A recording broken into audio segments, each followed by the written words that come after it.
샬롬, 좋은 아침입니다.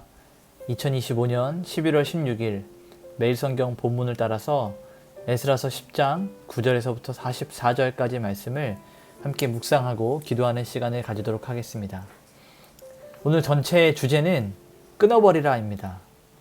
오늘 말씀의 내용을 좀 살펴보면 에스라의 조서에 따라서 모든 백성이 사흘 만에 예루살렘에 모이게 됩니다. 백성들은 이 처한 엄중한 상황과 그때 내리는 큰 비 때문에 심히 떨며 자신들의 죄를 자복합니다.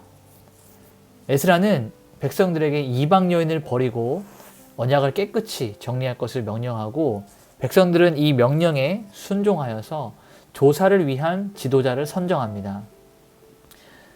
누가 이방 여인과 결혼했는지 체계적인 조사가 시작되어서 3달 동안 진행이 됐으며 이방 여인과 결혼한 모든 남자의 명단이 확정되어서 발표가 됩니다. 이 조사를 통해서 제사장, 레위인, 일반 백성 중에서 이방 여인과 결혼한 113명, 100명이 넘는 사람들의 이름이 아주 상세하게 기록이 됩니다. 이 본문은 참된 회개가 감정적인 이 자복함을 넘어서 고통스럽고 희생적인 이 행정적인 절차와 함께 이것들을 실행하여서 언약의 거룩함을 회복하는 과정을 보여주게 됩니다. 이제 우리 한 절씩 좀 살펴보면서 각 절이 담고 있는 진의를 함께 보도록 하겠습니다. 먼저 9절에서부터 11절까지 말씀인데요. 회중을 모으는 이 에스라의 명령과 그 백성들에게 모인 백성들에게 명령을 내리는 이 에스라의 내용들이 담겨 있습니다. 9절을 보니까요. 회중들의 반응이 있습니다. 에스라의 조서에 따라서 사흘 만에, 그러니까 3일 만에 유다와 베냐민의 모든 남자가 예루살렘에 모였다라고 되어 있어요. 백성들은 이 상황이 얼마나 엄중했는지 많이 긴장하고 있었고 두려워하고 있었습니다. 뿐만 아니라 그날 그들이 모였을 때 내렸던 큰 비 때문에 심히 떨고 있었죠. 이 본문 말씀을 해석하는 박윤선 목사는 이 비가 백성들에게 하나님의 진노처럼 느껴졌을 것이다 라고 해석을 하면서 이 외부적인 환경들까지도 백성들의 회개를 촉진하는 하나님의 도구로 사용됐음을 이야기하고 있습니다. 또 10절과 11절을 보게 되면 에스라의 명령이 나오게 되는데요. 에스라는 백성들의 죄를 이방 여인을 아내로 삼아서 이스라엘의 죄를 더하게 하였다라고 이야기합니다. 그래서 그는 하나님께 죄를 자복하고 그 뜻대로 행하여 오늘 말씀의 제목처럼 이방 여인을 끊어버리라 라고 최종적으로 명령을 하게 되는 것이죠. 우리가 개혁주의적 신학을 가지고 이 말씀을 좀 살펴보면 참된 회개는 단순히 자신의 죄를 자복하는, 고백하는 것에서만 그치지 않고 이 에스라의 명령대로 죄의 열매를 끊어내는 구체적으로 행하는 이 실천까지 요구한다라는 것이에요. 그리고 이렇게 행동을 하는 것이 신앙의 거룩함을 회복하는 유일한 길임을 제시하게 됩니다. 또 12절에서부터 15절까지 말씀을 살펴보게 되면 공동체적인 순종과 체계적인 절차를 마련하는 장면들이 나오게 됩니다. 12절을 보니까요. 이 모인 회중 전체가 당신의 말씀대로 우리가 마땅히 행할 것이니이다 라고 이렇게 이야기해요.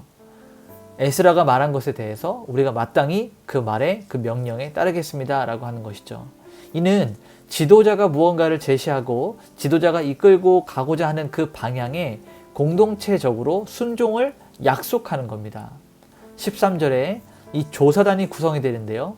백성들은 모든 이방 여인과 이 문제를 체계적으로 조사하기 시작하고 또 처리하기 위해서 각 성읍에 있는 지도자들을 임명하게 됩니다. 사실 이 일들이 굉장히 어렵고 고통스러운 개혁이에요. 지금까지 아무런 문제 없이 살아왔었는데 갑자기 에스라가 이 명령을 내림으로써 그들의 삶의 기반이 완전하게 흔들리고 새롭게 세워져 가는 부분이기 때문에 그렇습니다. 그러나 이것이 고통스럽고 힘든 일이라 할지라도 질서 있고 공정하게 진행하려고 하는 그들의 의지가 담겨있는 행위였습니다. 14절에서부터 15절까지를 보게 되면 이 에스라의 명령, 그러니까 누가 이방 여인과 결혼했는가 이 부분에 대해서 문제를 제기하고 문제를 밝혀내는 일에 있어서 거부하는 자들이 등장했어요. 아사엘의 아들 요나단과 디과의 아들 야스야 이 두 사람이 이 일에 반대하고 무슬람과 레위인 삽부대가 그들을 도와서 함께 이 공동체에 반기를 듭니다. 우리가 이것을 보면서 알 수 있듯이 이 공동체가 함께 순종하는 그 가운데서도 이 개인적인 반대와 저항이 존재했다라는 것을 우리가 볼 수 있습니다. 그리고 16절에서부터 17절까지 보게 되면요, 이 조사를 하는 것이 마무리가 되고 완성이 되는데요, 16절에 조사가 시작되는 그 부분이 먼저 나오게 됩니다. 이방 여인과 결혼한 남자들이 누구인가 조사를 하였고, 굉장히 긴 과정들이 긴 시간을 통해서 이루어질 것을 시사하게 되죠. 그리고 17절에 조사가 시작된 지 3달이나 지난 후에야 누가 이방 여인들과 결혼했는지 그 모든 조사가 완료가 됩니다. 그러니까 이 이방인들과 함께 섞여서 그들의 거룩성을 잃어버린 이 일들이 공동체에 굉장히 뿌리 깊게 내려있음을 보여주고 있는 것입니다. 그러면서 18절에서부터 44절까지는 죄를 범한 이 범죄자들, 하나님의 관점에서 봤을 때 하나님의 말씀을 어기고 이방인들과 함께 통혼을 했던 이 잘못된 사람들의 명단이 기록되는데요, 제사장, 레위인, 일반 백성들의 이름이 족보별로 아주 상세하게 기록이 됩니다. 아까도 언급했지만 그 숫자가 100명이 넘는 아주 많은 거대한 집단이 있었음을 우리가 발견하게 됩니다. 18절에 보니까요, 제사장 가문이 먼저 타락을 해요. 거룩을 담당해야 되는 영적 지도자들이 가장 심각하고 가장 먼저 무너지게 됐음을 이야기하고 있습니다. 19절에는 이 명단에 기록된 자들이 손을 잡아서 맹세하고 속건제를 드려서 자신들의 죄를 보상했다라고 이렇게 이야기합니다. 속건제는 죄로 인해서 발생한 물질적, 영적인 손해를 보상하는 제사였어요. 그러니까 이 제사장들 그리고 명단에 기록된 자들이 자신들이 속건제를 드려서 하나님 앞에 우리가 이 민족을 향하여 잘못했던 부분들, 손해를 끼쳤던 부분들을 보상하는 이런 제사를 드렸습니다. 44절에 보면 마지막에 그들이 이방 여인을 맞이하였으므로 라고 하는 이 내용들이 기록되어 있어요. 지금까지는 쭉 그 범죄한 자들의 이름이 기록되고 이 명단의 말미에 이방 여인과 그 소생들을, 그러니까 그들의 자녀들을 추방시켰음을 기록하고 있습니다. 그러니까 개혁의 실행이 확정됐다라고 하는 것을 보여주고 있는 것이죠. 찰스 스펄전은 이 엄격했던 실행을 보면서 하나님께서는 순종을 원하시지 단순히 후회스러운 감정을 원하지 않는다라고 말씀했어요. 죄를 끊어내는 희생이 없다면 참된 회개는 없다라고 이렇게 단호하게 설명했습니다. 우리는 오늘 이 본문 말씀을 원포인트로 정리해서 이렇게 말할 수 있을 것 같아요. 참된 회개는 고통스럽더라도 죄의 근원을 끊어내는 실천으로 완성된다. 이스라엘 백성들이 비를 맞으면서 떨었지만 에스라가 요구한 것은 무엇이었냐면 단순히 그냥 떠는 것이 아니라 그것들을 끊어버리는 행위였어요.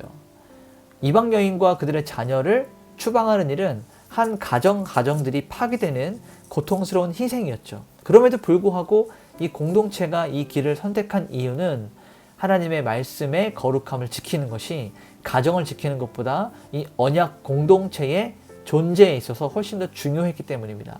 그래서 희생이 없는 회개는 무의미하다는 것을 오늘 말씀을 통해서 우리가 함께 볼 수 있었습니다. 오늘 한 가지만 놓고 좀 적용하고 또 우리 기도 제목을 나눴으면 좋겠습니다. 우리가 적용할 것은 나는 고백하고 회개하고 안타까워하면서도 아직도 끊어내지 못한 나의 죄의 뿌리가 있는 것이 무엇인가를 함께 좀 살펴보았으면 좋겠습니다. 이스라엘 백성들의 모습들을 보면서 그들은 아프고 힘들었지만 과감하고 결단을 내려서 이방 여인들과 그들의 자녀들을 쫓아내기로 확정했다는 얘기예요. 그런데 우리 안에 아프다고 힘들다고 어렵다고 결단하지 못하고 실행하지 못하는 부분들이 있다면 그것이 무엇인지 좀 살펴보고 이것들을 말씀에 근거하여 죄의 싹을 잘라버리는 이러한 결단이 있기를 소망합니다. 오늘 우리 이렇게 한번 기도합시다. 하나님, 저희가 감정적인 이 눈물에만 만족하지 않게 하시고 감정적으로만 느끼지 않게 하시고 이것이 힘들고 고통스럽더라도 죄의 근원을 끊어내는 희생적인 순종의 행위가 있게 하여 주시옵소서. 그래서 우리가 회개를 하되 진정한 회개, 형식적인 회개가 아니라 참된 회개를 할 수 있도록 주님 우리의 마음을 붙잡아 주시옵소서. 이러한 마음으로 우리 같이 한번 기도하면서 오늘 하루를 하나님께 또 올려드리도록 하겠습니다. 기도하겠습니다.